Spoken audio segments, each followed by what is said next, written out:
বাংলাদেশে ২০ কোটি মানুষ, এই ২০ কোটি মানুষকে বাদ দিয়ে অন্তর্বর্তীকালীন সরকার ২২ লাখ মানুষ তথা তাদের পরিবার সহ ১ কোটি মানুষের কথা চিন্তা করছে। বাকি ১৯ কোটি মানুষ একই বাজার থেকে বাজার করে। গত ১০ বছরে এই সরকার যে এই ১ কোটি মানুষের কথা চিন্তা করেনি, ২০১৫ সালের পর থেকে আওয়ামী লীগ সরকার এবং এই অন্তর্বর্তীকালীন সরকার কেউই কিন্তু এই ১ কোটি মানুষের কথা চিন্তা করেনি, এই ১৯ কোটি মানুষের কথা চিন্তা করেছে। আর ১৯ কোটি মানুষ কিন্তু ১ কোটি মানুষের কথা চিন্তা করেনি। এই ১৯ কোটি মানুষের মধ্যে ব্যবসায়িক আছে, ঠেলাগাড়িওয়ালা আছে, দিনমজুর আছে, ব্যবসায়িকরা আছে, তারপরে বিভিন্ন পেশাজীবীর মানুষগুলি যারা আছে, ডাক্তারি পেশায় আছে, তারা কেউ কিন্তু এই ১ কোটি মানুষ বা ২২ লক্ষ মানুষের কথা চিন্তা করেনি। এখানে যারা এই ৮,২৫০ টাকায় সর্বসাকুল্যে ১৫,০০০ টাকা বেতন পায়, এই কথা কিন্তু এই ১৯ কোটি মানুষের মধ্যে কেউ চিন্তা করে নাই, ইভেন আপনিও করেন নাই। আপনি বলছেন একই বাজার থেকে বাজার করে, তাহলে আপনার মধ্যে যদি সেন্স থাকে আপনি তো বলতে পারতেন যে আজকে যে ১০ টাকার রিক্সা ভাড়া আজকে ৫০ থেকে ৬০ টাকা নেয়, একটা লোকাল বাসে আজকে ২০-৩০ টাকা নিচে ভাড়া নেই। আপনার যদি সেন্স থাকে তাহলে আপনি যদি বাজার করেন নিজের হাতে, তাহলে আপনি নিশ্চয়ই দেখেন যে একটা পোলট্রি মুরগি ৭০ টাকা যেটা কেজি ছিল ২০১৫ সালে, আজকে ২০২৫-২৬ সালে সেটার দাম ২০০ টাকা কেজি। আপনি যদি নিজে বাজার করেন, নিজে যদি কখনো তেল কিনে থাকেন, সয়াবিন তেল, তাহলে ১ লিটার সয়াবিন তেল ২০১৫ সালে ৭০ টাকা ছিল, আর আজকে আপনি কিনছেন ২০০ টাকায়, ১৯০ টাকায়। এভাবে প্রত্যেকটা পণ্য, ইভেন আপনি যদি এই দাড়ি মোছ কাটতে যান সেলুনে, সেখানেও দেখবেন যেটা আমরা ২০ টাকায় কাটছি ২০১৫ সালে শেভ করছি, আজকে ২০২৬ সালে সেই শেভটা করতে গেলে ৭০ থেকে ৮০ টাকা লাগে। এই চুল কাটতে ১০০ টাকার উপরে লাগে। যে জুতা সেলাই করছি ৫ টাকায় ২০১৫ সালে, আজকে ২০২৬ সালে সেই জুতা সেলাই করতে ৩০ টাকা লাগতেছে।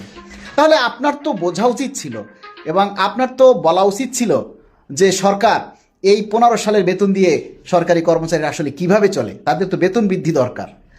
এই যে ১৯ কোটি মানুষ কোনো না কোনোভাবে তাদের ন্যায্য পাওনা, আজকের দিনে যে মজুরি সেটাই তারা আদায় করে নিচ্ছে। ২০১৫ সালে একজন শ্রমিক ৩০০ টাকা তারা ডে লেবারে পাইত, আর আজকে একজন শ্রমিক ৮০০ থেকে ১২০০ টাকায় নিতে হয় তাদের দিনের মজুরি। আর আজকে একজন সরকারি কর্মচারী ৮,২৫০ টাকা স্কেলে কয় টাকা বেতন পায় আপনি একটু হিসাব করে তারপরে আবার আপনি ৭১ টেলিভিশনে আরেকটা সাক্ষাৎকার দিবেন যে আমার ভুল হয়েছে। না, এই ১ কোটি মানুষের কথাও সরকারের চিন্তা করা উচিত, কারণ এই ১ কোটি মানুষ যারা রাষ্ট্রের উন্নয়নের জন্য কাজ করে, এই ২২ লক্ষ সরকারি কর্মচারী যারা রাষ্ট্রের উন্নয়নের চাকা সচল রাখার জন্য কাজ করে, এই ২২ লক্ষ মানুষের মধ্যে কিন্তু পুলিশ, র্যাব, বিজিবি, আর্মি, সেনাবাহিনী সব আছে, সবাই সেবা দেয় সরকারকে। এই ২২ লক্ষ মানুষের মধ্যে পুলিশ কনস্টেবল আছে, সেনাবাহিনীর সৈনিক আছে, র্যাবের লোক আছে, বিজিবির সদস্য আছে যারা সীমান্তে পাহারা দেয়, এরাও কিন্তু ওই ১৫-১৬ হাজার টাকা বেতন পায়। তারা আজকে ২৬ সালের বাজার মূল্য কিভাবে ১৫ সালের বাজার মূল্য দিয়ে কিনবে? আপনারা যখন বিশেষজ্ঞরা এই যে এত বড় বড় ডিগ্রি অর্জন করে এই টেলিভিশনে এসে সাক্ষাৎকার দেন, তখন আমাদের মনে হয় যে আপনারা আসলে কোন যুগে লেখাপড়া করেছেন, আপনাদের মধ্যে কেন আধুনিকায়নতা আসে না, আপনারা কেন সবার কথা চিন্তা করেন না? আপনারা ভাবছেন ১৯ কোটি মানুষ, ১৯ কোটি মানুষ তাদের হিসাব পাই টু পাই করে তারা ডেলি আদায় করে নিয়ে যাচ্ছে, কিন্তু এই ১ কোটি মানুষ যাদের অভিভাবক চাকরি করে ২২ লক্ষ কর্মচারী, সেই ২২ লক্ষ কর্মচারী কিন্তু এই ডেলি আদায় করতে পারে না। তাদের বেতন ওই পে স্কেল ছাড়া বাড়ে না। ১৫ সালের পর ২টা পে স্কেল দেওয়ার সময় অতিবাহিত হয়ে গেছে, তখন আপনাদের এই পাণ্ডিত্য কোথায় ছিল? তখন তো আপনারা কেউ কথা বলেন না। যখনই সরকার একটা পে স্কেল দেওয়ার চিন্তা করে, সরকারি কর্মচারীদের কথা একটু চিন্তা করে, তখনই আপনাদের পাণ্ডিত্য জাহির করতে হয়।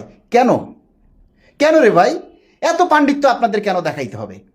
আমরা সারা বাংলাদেশের ২২ লক্ষ সরকারি কর্মচারীকে বলবো, এরা যখন একজনে পাণ্ডিত্য দেখাবে, আপনারা লাখো জন তার বিরুদ্ধে প্রতিবাদ করুন। আমরা এই অন্তর্বর্তীকালীন সরকারের সাথে আছি ২২ লক্ষ কর্মচারী, ২২ লক্ষ পরিবার এবং ৩ কোটি ভোটার। আমরা এই অন্তর্বর্তীকালীন সরকারের সাথে আছি, সবাই সরকারের পক্ষে। আপনারা পে স্কেলের পক্ষে আপনারা প্রতিবাদ করবেন, পোস্ট করবেন যে আমরা নির্বাচনের আগে পে স্কেল বাস্তবায়ন চাই, আমরা সরকারের সাথে আছি। সবাই সরকারকে সহযোগিতা করুন, সরকারকে যেভাবে পারেন সেভাবে সরকারকে সহযোগিতা করুন।